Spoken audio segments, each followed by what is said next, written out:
Você acorda no meio da madrugada com um clarão atravessando o céu. Não é relâmpago, não é tempestade. É uma luz branca, intensa, quase azulada, que transforma a noite em dia por alguns segundos. O chão vibra sob seus pés.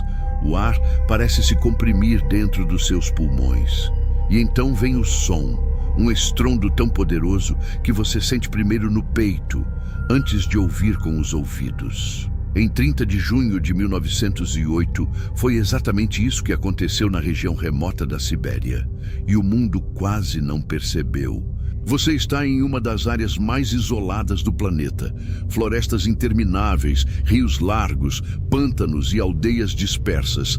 Em 1908, essa parte do Império Russo vivia praticamente desconectada do restante do mundo. Não havia redes de comunicação rápidas.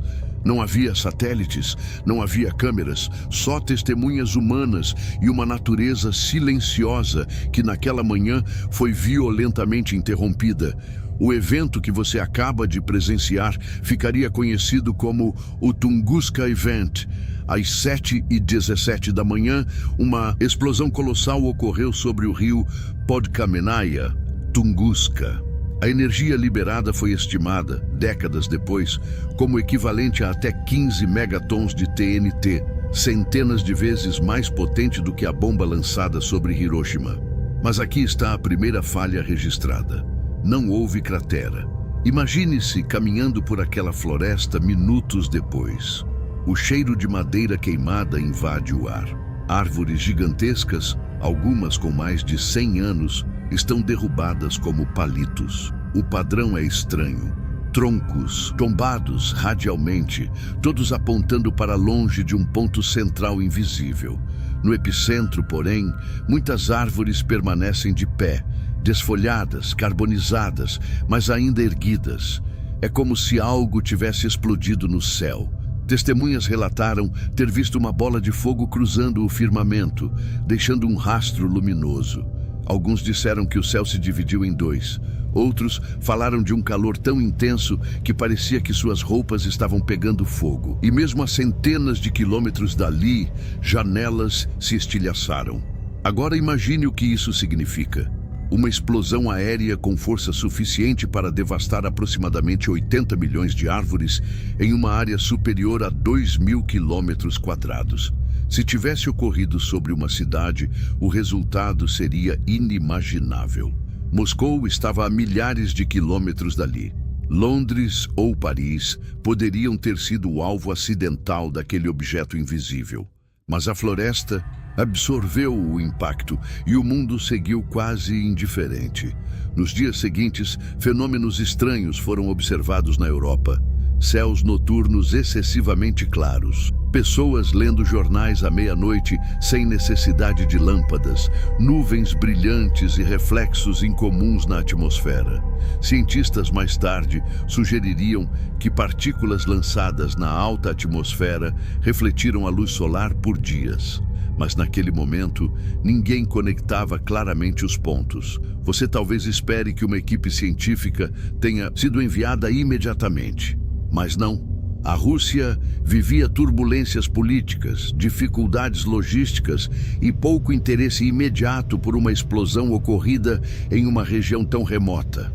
A primeira grande expedição científica só aconteceria quase 20 anos depois. Em 1927, o pesquisador russo Leonid Kulik liderou uma missão ao local. Ele esperava encontrar uma enorme cratera, esperava fragmentos metálicos, esperava provas claras de um impacto meteórico. Em vez disso, encontrou uma floresta derrubada em padrão radial, pântanos e ausência quase total de fragmentos significativos. Coloque-se no lugar dele.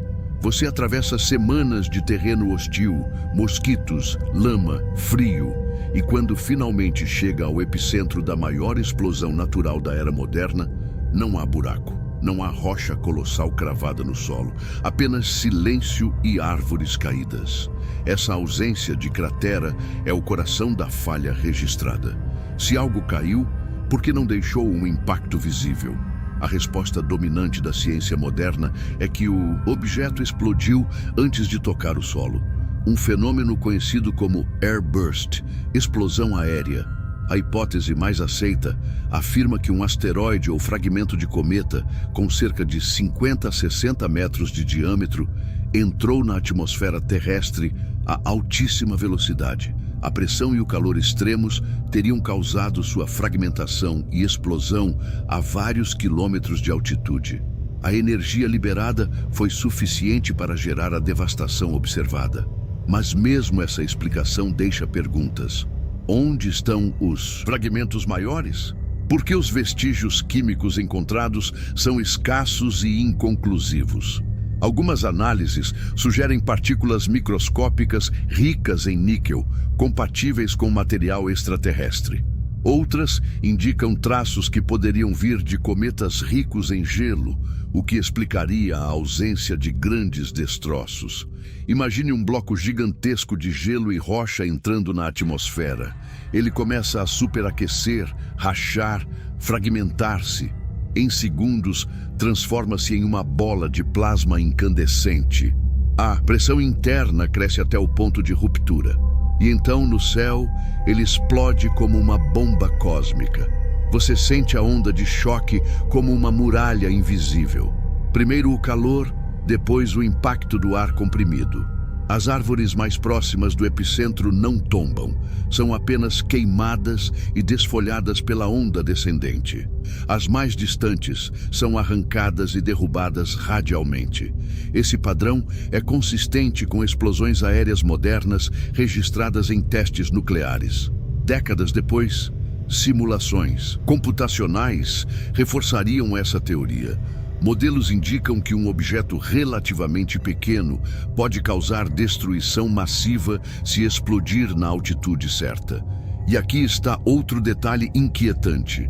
Objetos desse tamanho são difíceis de detectar antecipadamente, especialmente se aproximarem na direção do Sol. Você começa a perceber que Tunguska não é apenas um mistério histórico, é um alerta. Em 1908, a humanidade não tinha meios de prever impactos cósmicos. Hoje, temos telescópios automatizados, programas de monitoramento e bancos de dados de objetos próximos à Terra. Ainda assim, muitos corpos menores permanecem invisíveis até que já estejam muito próximos. Em 2013, um meteoro explodiu sobre Chelyabinsk, também na Rússia, ferindo mais de 1000 pessoas com estilhaços de vidro causados pela onda de choque. Esse evento reacendeu o interesse científico por Tunguska. A comparação mostrou que explosões aéreas não são ficção, são eventos reais, documentados e potencialmente recorrentes. Mas Tunguska continua singular. A escala foi muito maior, a área devastada impressiona até hoje.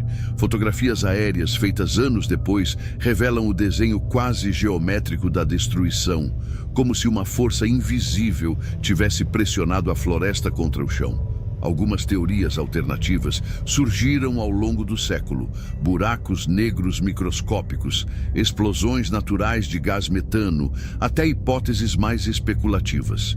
No entanto, nenhuma delas apresentou evidências robustas suficientes para substituir a explicação do impacto cósmico aéreo. A ciência permanece cautelosa e você, caminhando mentalmente por aquela floresta silenciosa, percebe algo mais profundo.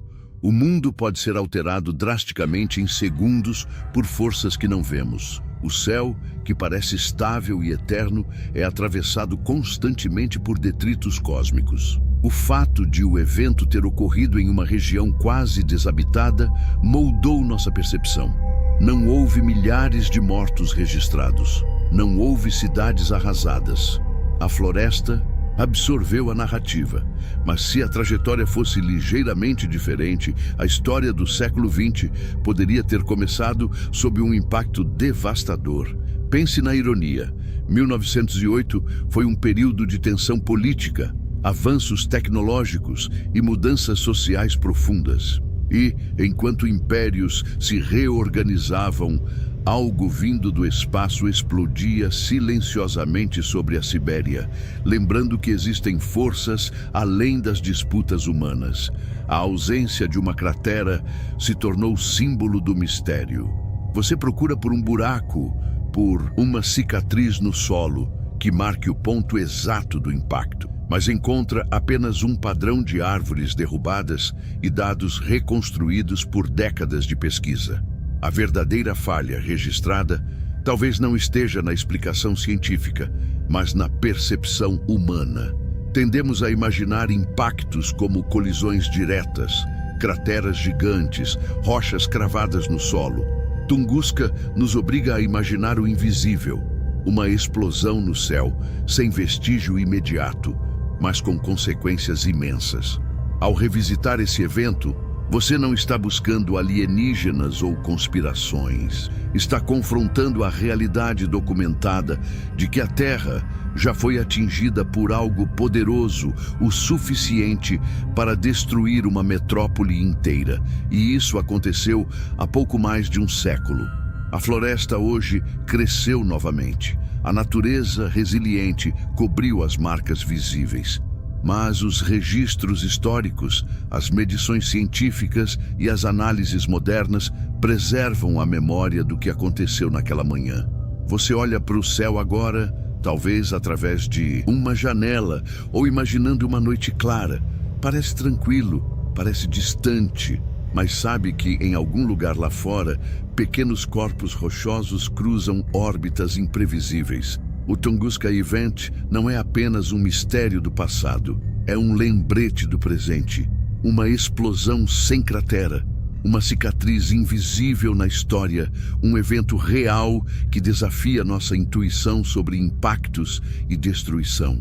E enquanto você encerra essa jornada pela floresta devastada de 1908, fica a pergunta: estamos realmente preparados para o próximo?